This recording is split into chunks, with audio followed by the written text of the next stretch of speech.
Le agradecemos al expresidente de Ecuador, Rafael Correa, y me estoy riendo porque le hemos cambiado el nombre, se cayó la transmisión. Yo, Hemos batallado mucho para tenerlo aquí, pero ya lo tenemos. Bienvenido a México, aunque sea por esta vía. Y yo iniciaría con una pregunta, expresidente. ¿Qué carajos es el presidente Noboa? Unos dicen que es de izquierda, otros dicen que es de por favor, derecha, otros dicen que es... ¿Qué es ese por personaje, favor. por favor? O sea, el tipo ni siquiera va a entender eso, ¿no? Pero el tipo es de la derecha más corrompida del país, hijo del hombre más rico, que no tendría nada de malo si no fueran explotadores laborales, si no fueran evasores de impuestos, son los mayores deudores al fisco. Pero con los millones que tienen, más como correctamente dijo el presidente López Obrador, el asesinato de un candidato presidencial opositor a nosotros y que nos inculparon, ¿no? de ese asesinato, ¿no? Echaron la culpa, pese a que sabían quién eran los autores, ¿no? Por esa casualidad o por esa circunstancia, tal vez forjada, llegó a la presidencia de la República, más sus millones de dólares, ¿no? Pero es un muchacho absolutamente inmaduro, narcisista, egocentrista, mala persona.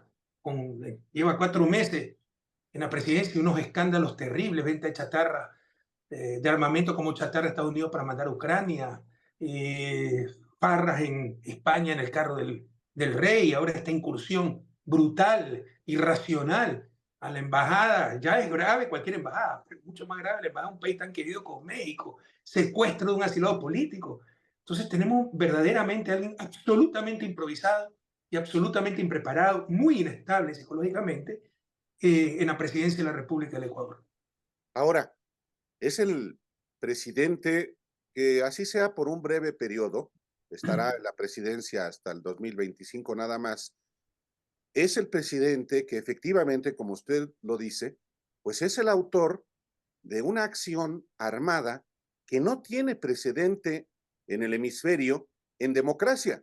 Hay un antecedente del ingreso a una embajada en el Uruguay, pero había una dictadura. Y sin Aquí, armamento pesado, sin claro, armamento pesado, sin prueba gente de armamento, civil. pero es el primer acto armado contra una embajada, y eso lo ha generado un presidente con el perfil que usted describe. ¿Qué consecuencias, además de la condena de la OEA y además, lógicamente, la lesión en la relación de los dos países, tiene esta acción, presidente? Eso depende mucho de hasta dónde quiera llegar México. Estrictamente hablando, lo que la salvajada, ya no enfrentamos el fascismo, sino a la barbarie, la salvajada que ha hecho el gobierno de Daniel Noboa es casus belli, causa de guerra. Por un instante, imagine si México fuera vecino de Ecuador, ¿cuál sería la reacción?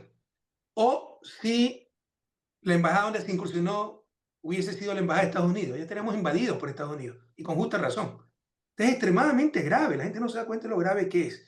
Eh, por esto Ecuador muy probablemente no, será condenado en tribunales internacionales. Cuando este señor ya no sea presidente y esté gozando en Miami, porque ahí nació y tiene los millones para residir donde quiera, cuando esté residiendo fuera del país, en su país de origen, que es Estados Unidos, tal vez a Ecuador le toque pagar esto.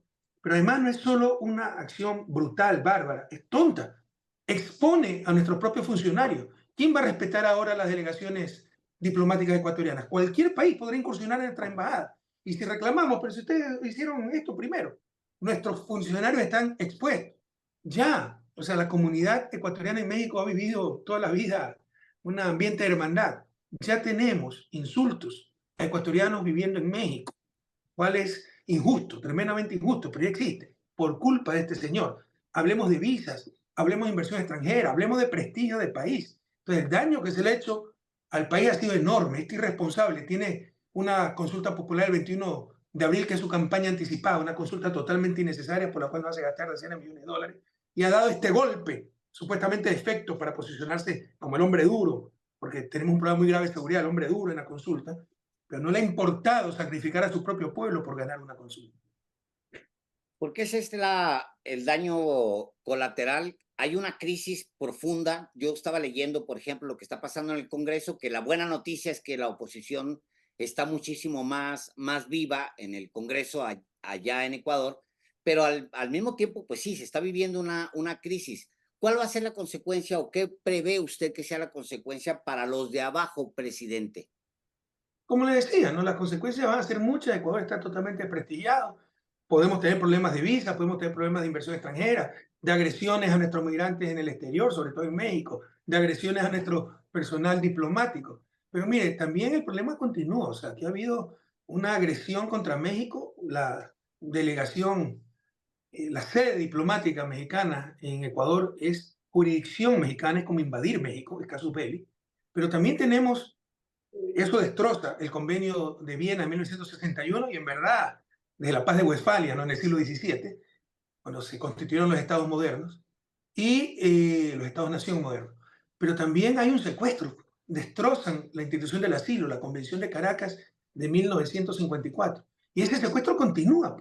El secuestro del vicepresidente Jorge Glass Espinel, al cual lo han enterrado en una cárcel de alta seguridad, aislado totalmente, sin luz solar, sin que lo puedan ver sus abogados, sus hijos, con un estado de salud precario. Si a alguien le quedaba alguna duda que era persecución política y que el otorgamiento del asilo por parte de México fue absolutamente correcto, justo, pues ya cualquier duda se ha disipado, ¿no? La persecución contra Jorge Glass y ese secuestro continúa, ¿no? Es brutal, realmente brutal. Entonces, las consecuencias, como te decía, son inmensas. Ecuador vive un estado de anomia, desprecio por las leyes, por las buenas costumbres, por la verdad de hace 7 años. Esto es la punta del iceberg, la cereza del pastel, la consecuencia de 7 años de abusos. Esto es lo que hemos sufrido nosotros al interior con casos montados, persecución judicial, asesinato de la reputación por la mafia mediática. Pero como éramos un país marginal, el mundo no se interesaba, América Latina no se interesaba. Con el ataque a México ya se interesaba. Pero de lo que fueron capaces de hacer con México, imagínense de qué serán capaces de hacer a su propia población, a los opositores, de lo que hemos sufrido 7 años. Hay un estado de anomia social de hace 7 años, no tenemos Estado de Derecho, vivimos en incertidumbre, en arbitrariedad, en los abusos, tienen como instrumento de persecución la fiscalía. Eso lo hicieron a Jorge Glass. Decimos en diciembre un juicio político a la fiscal. Nos mandó a amenazar. Si le aprobamos el juicio político, verán lo que pasa con Jorge Glass. Tendrán decenas de presos. Como aprobamos el juicio político en asamblea, le activó un caso en 2018, el caso de reconstrucción de Manaví. Caso absolutamente ridículo, revísenlo. Donde no hay mal uso de fondos públicos, donde no hay sobreprecio, no está de acuerdo con las obras que se hicieron. Como que si ella es la que tenía que decidir. O sea, le están acusando a Jorge por hacer obra.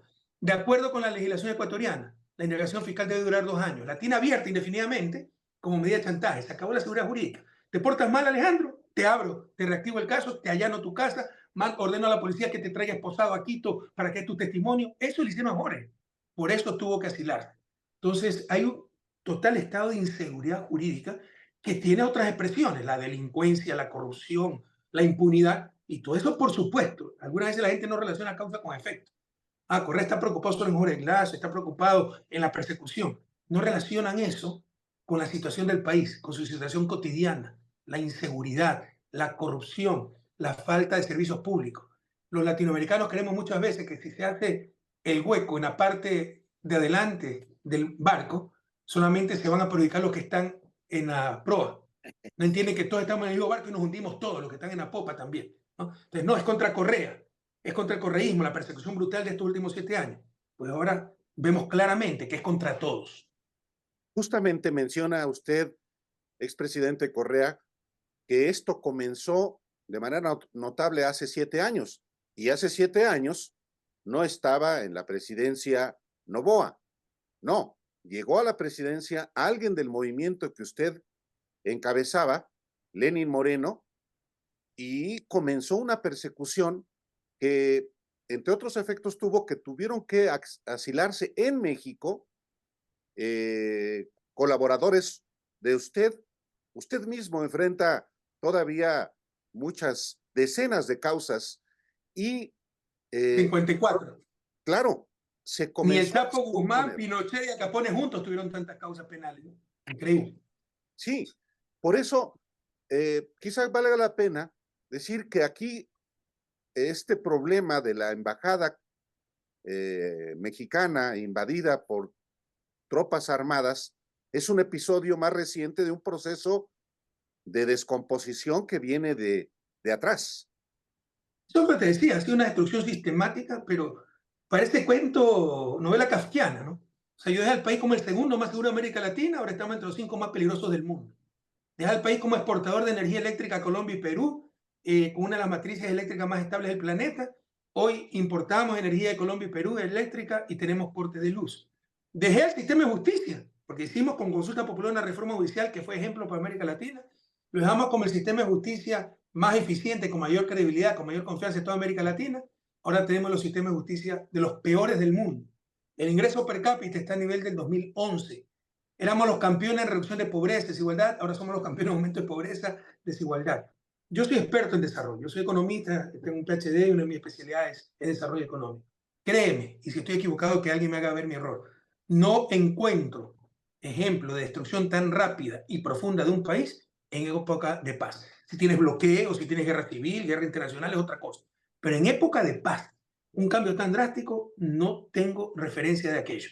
Y esto también te demuestra la diferencia entre el desarrollo y su desarrollo. ¿Por qué al sur del Río Bravo somos subdesarrollados? Por los malos gobiernos. Mira la diferencia entre un buen gobierno y un mal gobierno solo en 7 años. Multiplica esto por 200 años que somos república independiente. Y entenderás por qué algunos países, los países al norte del Río Bravo se desarrollaron y por qué nosotros no nos desarrollamos. La gran pregunta es por qué la gente sigue votando por esos malos gobiernos, sobre todo en el caso ecuatoriano, cuando tiene cómo comparar.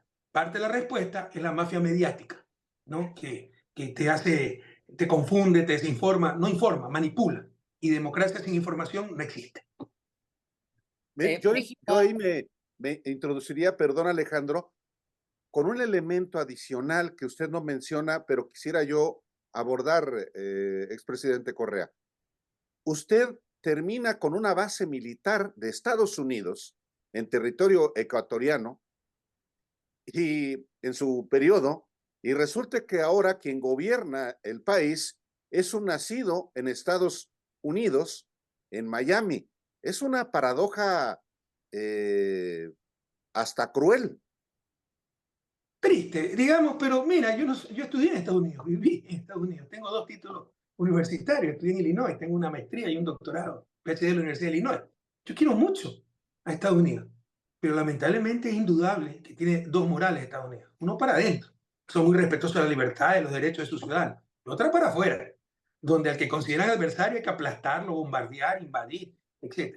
Los últimos 7 años no me han querido mucho a mí, porque no renové ese tratado de la base de Manta. No es que la suspendía, era 10 años, 1999-2009, 2009 era presidente y no lo renové.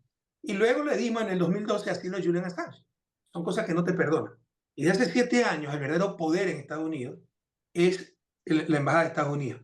Y se comportan abiertamente como virreyes, dan declaraciones políticas. Ahorita Michael Fitzpatrick. Y a países como Ecuador no mandan al mejor embajador, no mandan al mejor personal diplomático, mandan a los más inútiles. Bueno, un completo inútil Fitzpatrick, pero es el que ha respaldado la destrucción del país en los últimos años, la fiscal para que nos persiga y tengan la seguridad, lo dijo correctamente López Obrador, que no se hubiera atrevido a hacer esto si no confiara en que no va a hacer nada a los Estados Unidos por esta terrible falta que ha cometido. Tal vez no lo supo Estados Unidos porque es estúpido, lo hubiera dicho, o sea, es estúpido.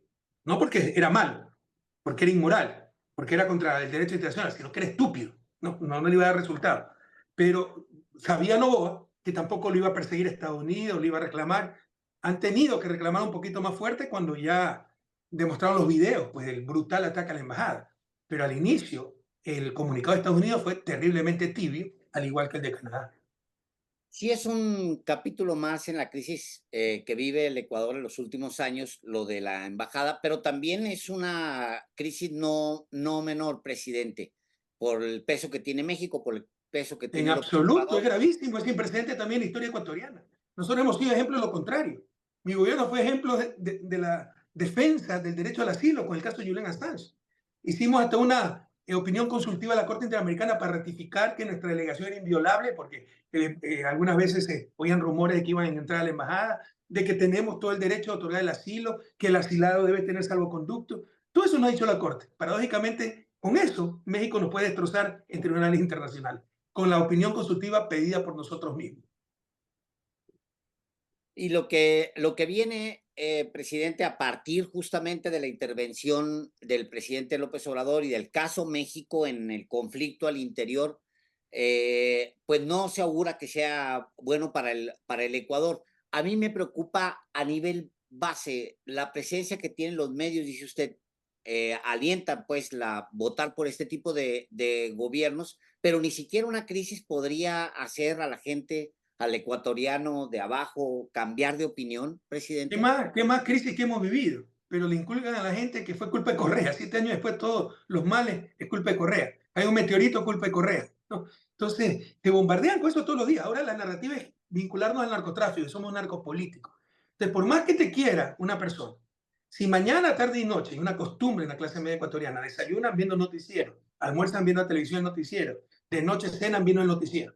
Si mañana, tarde y noche corres un corrupto, inútil, autoritario, dictadura comunista cruel y sanguinaria, y piensa que tú dices, no, pues si vivíamos bastante bien con Correa, había seguridad, había empleo, la gente regresaba a su país, servicios públicos de primera, carretera, obra pública, infraestructura.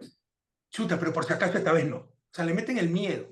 Es la forma de actuar de la derecha, meter el miedo, crear incertidumbre. Pero también hay algo de psicología social, con dolor te digo. Yo sé que esto puede ser tomado de mala forma, pero lo creo. O sea, yo, como te decía, estos años sobre todo me he dedicado mi vida es la academia, antes de ser presidente toda mi vida fui profesor universitario, me he dedicado a revisar, creo que tengo una oportunidad única como profesional en desarrollo económico, de haber sido presidente 10 años de un país en vía de desarrollo. Entonces, me he dedicado a revisar, investigar, escribir, reflexionar, y créeme que ya llego a la conclusión de que no solo que nos engañan, porque si te engañan una vez, qué malo el que te engañó, 2 veces, qué malvado, 20 veces, qué desgraciado. Si te engañan 200 veces la mafia mediática, ¿no? Si te engaña 200 veces la mafia mediática, ya es que ya no son malos ellos, pues es que te gusta ser engañado.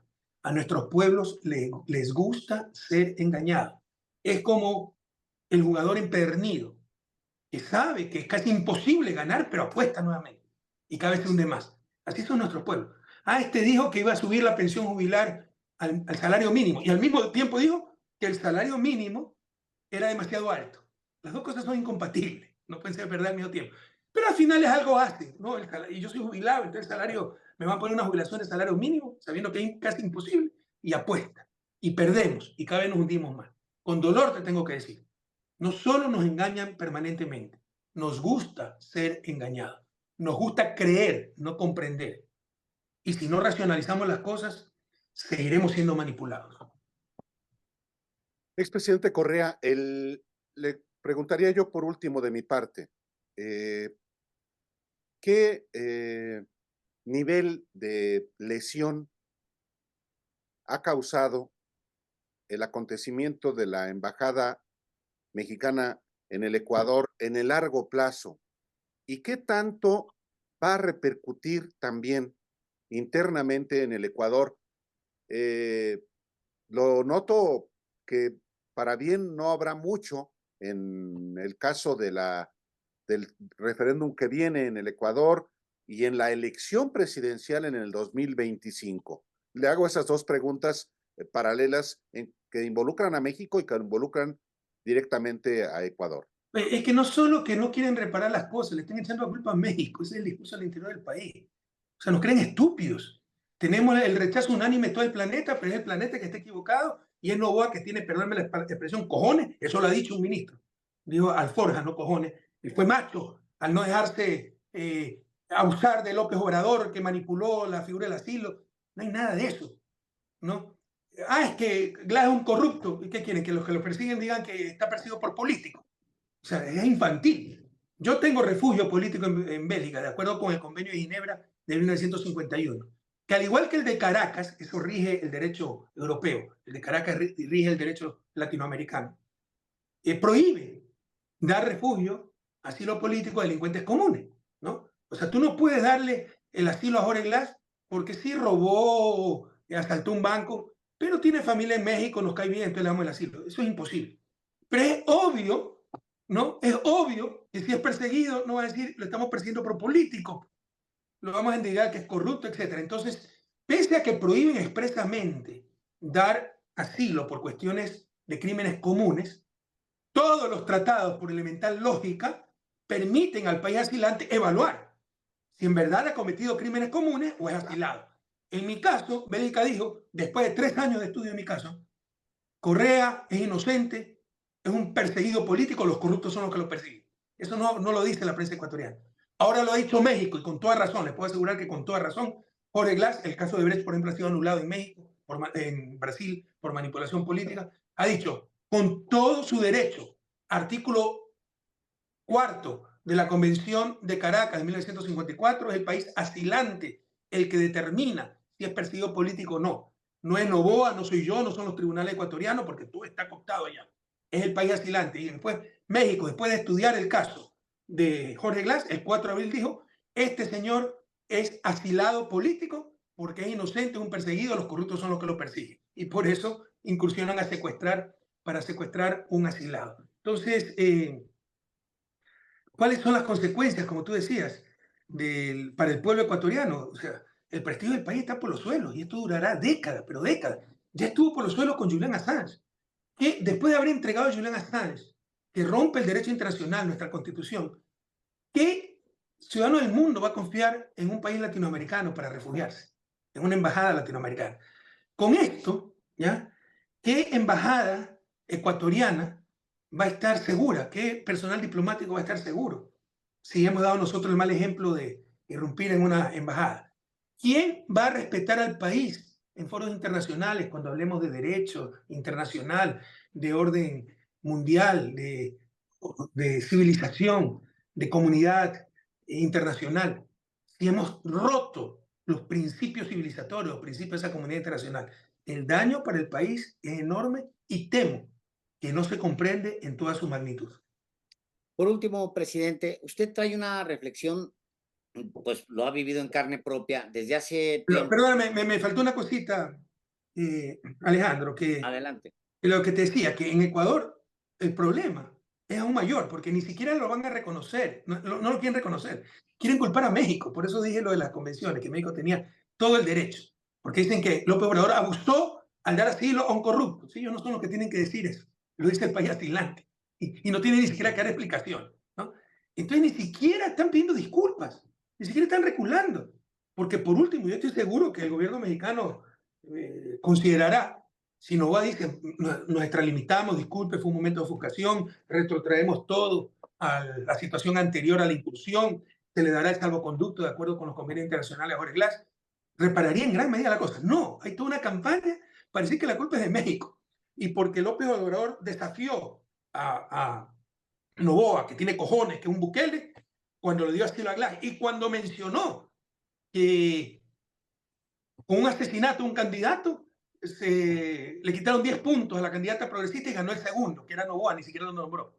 Pero si eso es verdad, lo dijo en el contexto de las elecciones mexicanas. O sea, usted lee esas declaraciones, en absoluto quieren ofender a Noboa, pero el otro buscaba una justificación, además que muy inmaduro, y utilizó eso para expulsar a la embajadora, rodear la embajada mexicana de blindados, fuerzas especiales, policías, militares, y cuando se le ríe López Obrador y dice, esto hacen los fachos, incursiona. Entonces, y quieren echarle la culpa. Él fue el que provocó, suponiendo que sea cierto. Eso es tan ridículo como decir que la chica violada es la culpable de la violación porque utilizó una minifalda muy provocativa. Ya déjense tonterías y que el gobierno nefasto de Noboa reconozca la bestialidad que hizo y pida disculpas al gobierno mexicano y al pueblo mexicano. Y al pueblo ecuatoriano, porque el daño que le ha hecho es inmenso. Qué curioso que la ministra del Interior, que ahora niega que haya dirigido el operativo, sea también mexicana. Terrible, eso es traición a la patria, revise su código penal, ¿eh? Eso es traición a la patria, revise. Pero en todo caso, hasta me da pena ya Noboa, porque es un muchacho, 36 años, inmaduro. Se dará cuenta que le están endilgando toda la culpa, le están echando el muerto solo a él, porque ya sacó el cuerpo de la canciller. No, yo no tomé la decisión, fue el presidente Noboa. Se imagina, cuando son los ministros los que deben mitigar la responsabilidad del presidente, asumir responsabilidad, no, sacan el cuerpo y le echan toda la culpa al presidente.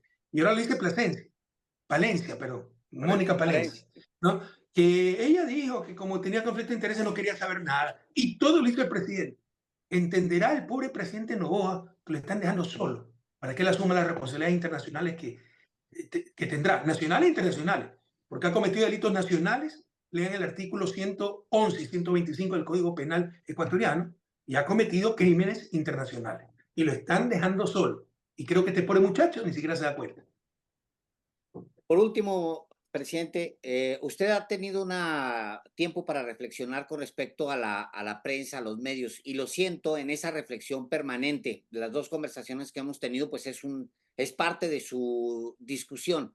Algo ha pasado en México con el poder mediático, porque se ha tal cual mediatizado, es decir, se ha ido medio disolviendo el poder mediático, no es el poder que había hace muy poco tiempo.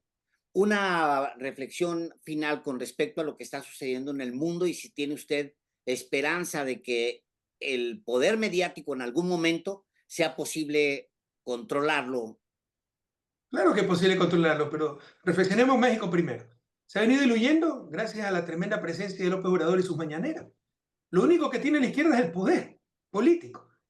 O sea, cuando tú ganas las elecciones como izquierda, ganas 20% del poder, porque el 80% del poder es el poder mediático, poder económico, poder social, poder religioso, poder militar, poder extranjero, está en manos de la derecha. Pero ya con ese 20% puedes enfrentar a ese poder mediático. Yo lo hacía también como presidente. Yo tenía la sabatina, un programa de 3, 4 horas cada sábado, en que desbarataba la prensa. Y yo tenía el doble credibilidad que la prensa. Con la traición de Moreno, ¿no? En 2017, el fraude democrático que resultó Moreno y su traición, todo pasó, incluso los medios públicos los puso administradores privados. Los mismos directores de los diarios privados los puso a administrar los medios públicos y con eso hubo un discurso unánime para perseguirnos y para falsear la verdad. Entonces se rompió cualquier contrapoder de ese poder nefasto, mafioso, que es la prensa latinoamericana. Eso con respecto a México. Eso es gracias a López Obrador. Pero a nivel mundial, ¿no? Sí hay una... Es el poder sin contrapoder, el poder mediático. Porque normalmente, pues, bueno, el poder político tiene contrapoderes, el equilibrio de poderes de un Estado. Sin embargo, se olvidan que el principal equilibrio de poderes es entre el poder público y el poder privado. Lo más grave es cuando el poder privado se toma el poder público. Se acabó lo público. O sea, siempre están pensando equilibrio, que controlar al Ejecutivo, que el Legislativo, que el Judicial. ¿Quién controla los poderes privados que se toman el poder público en función de intereses privados? Y uno de esos poderes privados es la prensa. Y es el poder sin contrapoder, porque los banqueros están regulados, que además te caen mal, ¿no? ¿A quién le cae bien un banquero? Los militares están regulados, porque es demasiado evidente que tienen el monopolio de la fuerza. Pero los periodistas te hablan en nombre de la libertad, pues de tu libertad. O esa libertad te manipulan, te esclavizan con el aplauso muchas veces de las víctimas, ¿no? Se ha vuelto el poder sin contrapoder. Esto no era tan grave hace algunos siglos, cuando Montesquieu describió el Estado moderno. De hecho, si hubiese existido ya el poder actual de la prensa, hubiera tomado medidas para controlar ese poder. Pero en ese momento la prensa era incipiente, todavía había monarquías, es con la democracia que se alfabetiza, la gente aprende a leer, tiene acceso, con el avance tecnológico tiene acceso a los medios de comunicación, el papel más barato, etc. Cuando ya se masifica el acceso a los medios de comunicación, el poder de esta gente se vuelve inconmensurable, ¿ya? Y no saben manejar el poder en ninguna parte del mundo, pero peor aún en América Latina. La prensa es el poder sin contrapoder. Eso no es democrático, ¿no? No es bueno para la sociedad. Todo poder debe tener un contrapoder o debe tener regulación social. Eso se llama leyes. Pero tampoco le gustan las leyes. Entonces debemos legislar para controlar ese nefasto poder mediático que está destrozando nuestras sociedades. Sin información no hay democracia. Y no tenemos información, tenemos manipulación. Y un primer paso, por ejemplo, es establecer la verdad como un derecho humano. Que no, en nombre de la libertad de prensa, de la libertad de expresión, puedan robarte la verdad. Y que cualquier ciudadano, cuando ve una mentira en los medios de comunicación, que paradójicamente deben ser los guardianes de la verdad, y son los primeros ladrones de la verdad, puede demandar, puede exigir sus derechos. La libertad de ellos termina donde la nuestra empieza. Su derecho a la libertad de prensa termina donde empieza nuestro derecho a la verdad. Pero tenemos que establecer la verdad como un derecho humano. Si no, cada vez nos deterioramos más. El problema mediático es gravísimo a nivel mundial, pero sobre todo a nivel latinoamericano. No tenemos verdadera democracia y no tendremos verdaderas democracias ni desarrollo mientras no se resuelva la cuestión mediática en América Latina. Mientras estamos platicando, expresidente Correa, el presidente Andrés Manuel López Obrador en México y su canciller han anunciado que, como lo habían adelantado, México denunciará a Ecuador ante la Corte de Justicia Internacional por su flagrante transgresión a la inviolabilidad de nuestra embajada así como por los ataques físicos perpetrados contra los diplomáticos, su integridad física y moral. Es un anuncio que se da mientras estamos platicando, Correa, que se veía venir, pero ya se ha materializado. Aquí el tema escala, sale del hemisferio inclusive de América y va a la Corte de Justicia Internacional, que va a resultar muy costoso seguramente para su país. Primero, mi abrazo solidario al personal diplomático de México, a la embajadora Raquel, expulsada viuda de Bolívar Echeverría, uno de los más grandes intelectuales ecuatorianos que fue acogido por México. Pero ella no sufrió la agresión, la sufrió una compañera administradora, bueno, presenció, y sobre todo Roberto Canseco, que me da una ternura ver cómo trataba de defender a su patria. Mi abrazo solidario, ejemplo para todos nosotros, Roberto Canseco, ¿no? Se me cae la cara de vergüenza de lo que hicieron con él. Segundo, como yo te decía, mira, hay que comprender que en La Haya hay 3 tribunales de arbitraje: de La Haya, que es para inversiones, el de Naciones Unidas, UNCITRAL se llama, de las reglas de normas UNCITRAL, está el Tribunal Penal para genocidas, para secuestradores, para esas cosas, y está el Tribunal Internacional, que es para conflictos entre Estados, pero a nivel no penal. Entonces, después de años, ¿no? Ahí se ha procesado el bloqueo de los puertos nicaragüenses, el problema marítimo Perú-Chile, nos metieron también a nosotros, no, pero logramos solucionar el problema aparte con Perú. En todo caso, eso demora años y son básicamente disputas territoriales o compensaciones económicas. Con todo respeto, utilizaré una expresión muy típica de nuestros jóvenes: eso le importa 3 cantimploras a Nubo. Un muchacho irresponsable que después de estos años estará en Miami, como te decía, disfrutando la fortuna que tiene y quedará endeudado del país y mancillado el honor del país. Si no hay acciones contra Noboa concretas, contra su gobierno, por ejemplo, Mónica Palencia, la pueden denunciar. Se puede denunciar a Noboa por secuestro en México, porque secuestró a un asilado en jurisdicción mexicana. Se puede demandar penalmente por traición a la patria a Mónica Palencia, por haber autorizado la incursión. Ella maneja a la policía, a su propia delegación diplomática. Mientras no haya acciones directas contra los culpables individuales, personas naturales, de este tremendo abuso, dada la clase de gobierno que tenemos, dado que es un Daniel Noboa, niño rico que está ahí, creo que no va a pasar nada, ¿no? O sea, México ganará, su dignidad será reivindicada, pero no darán marcha atrás, no recularán, no retrotraerán la situación antes de la incursión, no pedirán disculpas, y el gran perdedor será el pueblo ecuatoriano. Caray, expresidente Rafael Correa, le agradecemos la oportunidad de conversar en un momento tan ríspido en las relaciones entre Ecuador y México, y pues gracias porque su Pero visión Alejandro, hago una acotación entre los gobiernos. La entre los hermandad gobiernos. del pueblo ecuatoriano con el pueblo mexicano es indestructible. Es Pese a que ha habido ya agresiones verbales contra nuestros ciudadanos en México, que es totalmente injustificable, además no son los culpables es un gobierno irracional, improvisado, irresponsable, que no merecemos los ecuatorianos. Gracias, presidente. Gracias a usted y que viva México. Un fuerte abrazo. Muchas gracias. Muy Gracias. buenos días.